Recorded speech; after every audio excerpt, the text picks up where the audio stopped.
padroeira de um povo a lutar, a gente mineira te quer exaltar,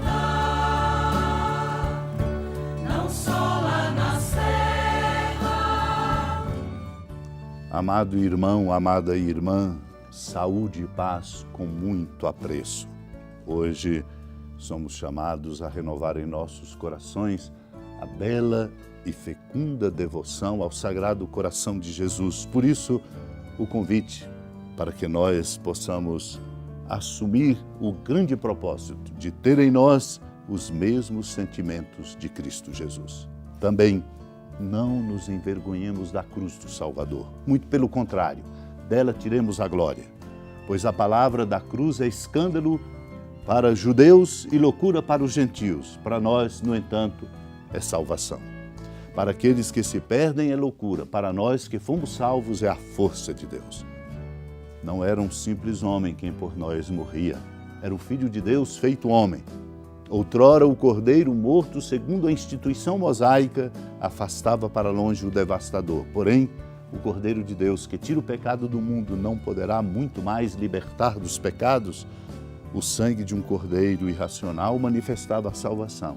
Sendo assim, não trará muito maior salvação o sangue do unigênito de Deus? O cordeiro não entregou a vida coagido, nem foi imolado à força, mas por sua plena vontade.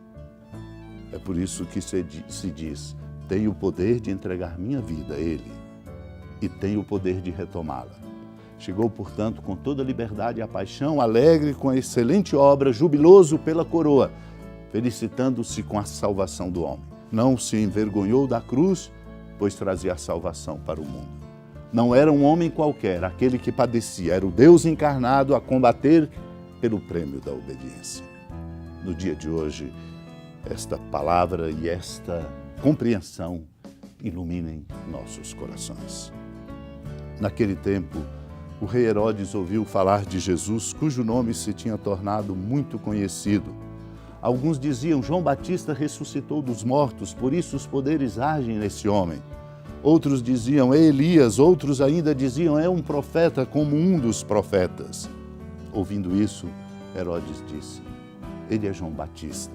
Eu mandei cortar a cabeça dele, mas ele ressuscitou.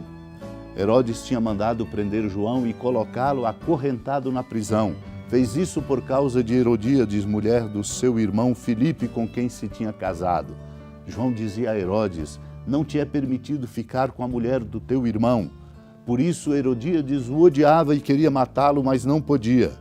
Com efeito, Herodes tinha medo de João, pois sabia que ele era justo e santo, e por isso o protegia. Gostava de ouvi-lo, embora ficasse embaraçado quando o escutava. Finalmente chegou o dia oportuno. Era o aniversário de Herodes e ele fez um grande banquete para os grandes da corte, os oficiais e os cidadãos importantes da Galileia. Chegou o dia. Foi quando então a filha de Herodíades, amados e amadas de Deus, entrou, dançou, agradou a Herodes e aos convidados. E ele, por orgulho, por vaidade, disse à moça, pede-me o que quiseres e eu te darei. Jurou, eu te darei qualquer coisa que me pedires, ainda que seja a metade do meu reino. Ela então pergunta à mãe, a mãe que tinha um coração cheio de mágoas, o que vou pedir? A mãe imediatamente responde, a cabeça de João Batista. E ela pediu ao rei, quero que me des agora num prato a cabeça de João Batista. Herodes sabia e tinha ouvido falar de Jesus, pois ele era muito conhecido. Alguns até diziam que Jesus era João Batista ressuscitado dos mortos. Os poderes estavam agindo nele, outros Elias ou algum dos profetas. E Herodes disse, ele é João Batista, eu mandei cortar a cabeça, mas ele ressuscitou. Amados e amadas de Deus, somos chamados a perceber e a nos deixar interpelar. João Batista era pensado como se fosse Jesus. Jesus era pensado como se fosse João Batista, para dizer, o Mestre e Senhor tem naquele que é o discípulo exemplar, de fato, a expressão forte da sua presença. Herodes, no entanto, raciocinou: mandei prender João, colocá-lo acorrentado na prisão, e o fez por causa de Herodíades. João dizia que ele não podia ficar com a mulher do irmão dele. Por isso Herodíades o odiava, porque dizia a verdade. Herodes tinha medo de João, porque ele é justo e santo. Por isso até o protegia. Mas não conseguiu ser coerente e levar adiante a verdade, o bem e o respeito que devia. Porque ficava embaraçado quando escutava. Não tinha dentro dele aquela força e por isso, quando chegou o dia oportuno, o seu aniversário, no grande banquete, ele se rende diante da vaidade, do orgulho e da soberba. Por isso cometeu arbitrariedades, mostrando que arbitrariedades nascem da falta de coerência, de compromisso com a verdade, com o bem e com o respeito incondicional a toda pessoa, a inteireza da sua vida. Vamos pedir a Deus a graça de vencermos todo tipo de arbitrariedade, para que assim possamos edificar uma sociedade mais justa, mais fraterna e mais solidária. Hora da piedade, Mãe Virgem do Cristo Deus.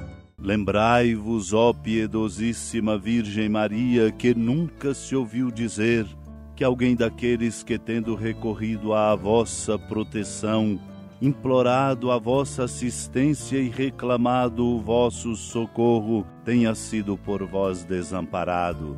Animado com igual confiança, a vós recorro, ó Virgem das Virgens, e gemendo sob o peso dos meus pecados, me prostro a vossos pés.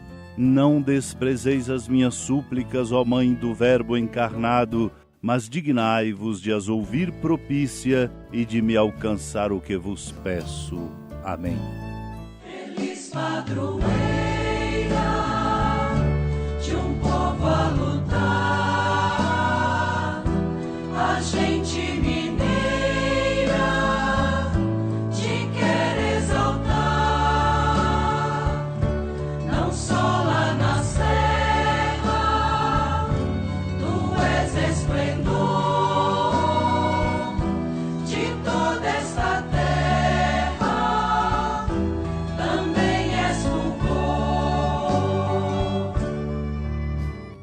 Amado irmão, amada irmã, com alegria da ermida da padroeira do Estado de Minas Gerais, a Senhora da Piedade, que da sua casa de clemência e bondade nos acompanhe e nos abençoa do alto da serra, magnífica arquitetura divina, a bênção de Deus, amor misericordioso, Pai, Filho e Espírito Santo, desça sobre sua família, sustente sua vida, fecunde o caminho missionário de nossa igreja, nos encha de sabedoria e permaneça conosco para sempre. Amém. Feliz padroeira